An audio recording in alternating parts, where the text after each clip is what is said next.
Good morning dear student, मैं सोनाली स्वागत करती हूँ मेरे चैनल पर।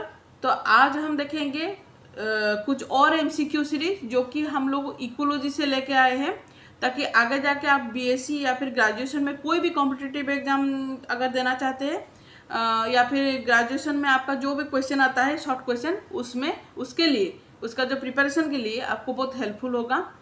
तो इसके लिए अगर आप YouTube चैनल पर मुझे देख रहे हैं तो ज़रूर मुझे सब्सक्राइब कीजिएगा और लाइक कीजिएगा। और अगर आप मुझे फेसबुक पेज पे देख रहे हैं तो ज़रूर मेरे पेज को फॉलो कीजिएगा, क्योंकि हर रोज़ आपको यहाँ पर नया नया कंटेंट देखने को मिलेगा, नया नया क्लासेस देखने को मिलेगा, जो कि आगे जाके आपको बहुत हेल्पफुल होगा। तो इस सीरीज में आज का सबसे पहला जो क्वेश्चन है उसको मैं आपके लिए लेके आई हूँ। तो सबसे पहला क्वेश्चन है, organisms which weak or no locomotory organs whose movement depend upon the direction of the water current are called। मतलब यहाँ पर क्या होता है, एक ऑर्गेनिज्म है जिसका कि कोई लोकोमोटरी ऑर्गन नहीं है या फिर लोकोमोशन नहीं है। बेसिकली ये किस तरह से मूवमेंट करेगा, जो वाटर का जो करंट है उसी वाटर करंट को लेके वो आगे मूव करता है। तो इस तरह से जो ऑर्गेनिज्म होता है उनको क्या बोला जाता है? तो इसका राइट आंसर क्या होगा? इसका राइट आंसर होगा ऑप्शन नंबर ए, जो कि प्लैंकटन। नेक्स्ट क्वेश्चन है, mucor and aspergillus are example of. तो ये दोनों अगर देखें तो किसका एग्जाम्पल है? प्रोड्यूसर या फिर प्राइमरी कंज्यूमर या फिर सेकेंडरी कंज्यूमर या फिर डीकम्पोजर। तो इसका राइट आंसर क्या होगा? इसका राइट आंसर है ऑप्शन नंबर डी, डीकम्पोजर। ये सभी डीकम्पोजर होते हैं, ठीक है। नेक्स्ट क्वेश्चन है, the zone of pond which is beyond the reach of light is called. जहाँ पर लाइट नहीं मिलता है, जो कि आज शायद मैं आज के क्लास में मैं थ्योरी क्लास में इसके बारे में बोली भी हूँ। ऐसा एक जोन होता है जहाँ पर क्या होता है, पॉन्ड का जो जोन होता है जहाँ पर लाइट नहीं मिलता है। तो इस तरह से रीजन को क्या बोला जाता है? इस तरह से रीजन को बोला जाता है प्रोफाउंडर बोला जाता है, ठीक है। सॉरी,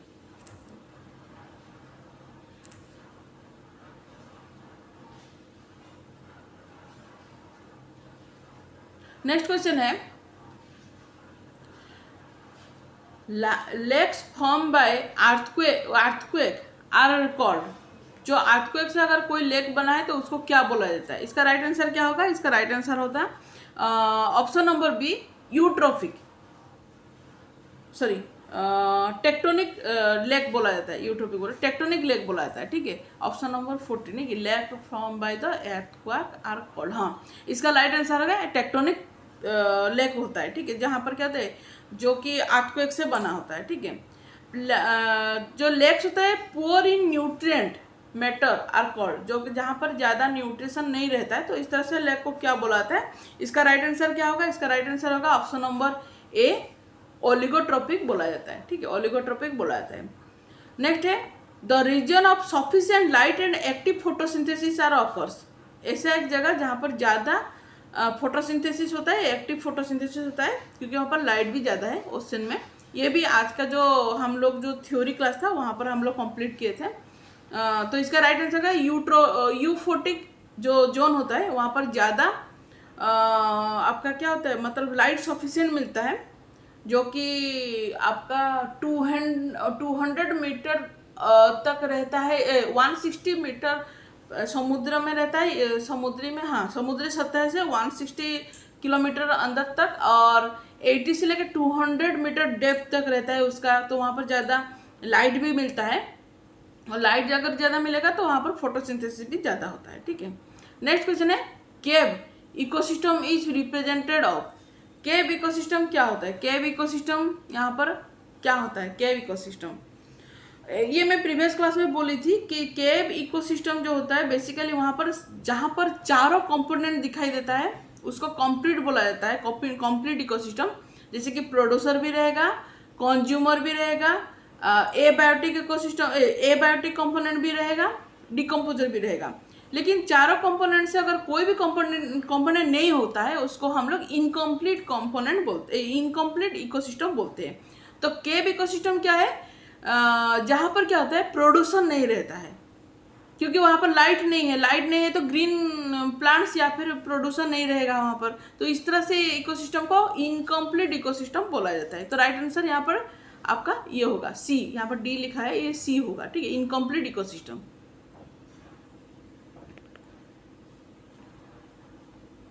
नेक्स्ट क्वेश्चन है, the word ecosystem was first coined bye, तो इकोसिस्टम को सबसे पहले कौन इसके बारे में बोले थे, इसका राइट आंसर है टांसले, ये तो एकदम इजी है, टांसले बोले थे। इकोलॉजी को लाए थे आर्न्स्ट हैकेल, लेकिन हैकेल, ठीक है, आर्न्स्ट हैकेल इकोलॉजी टर्म दिए थे, लेकिन इकोसिस्टम को टांसले दिए थे, एजी टांसले।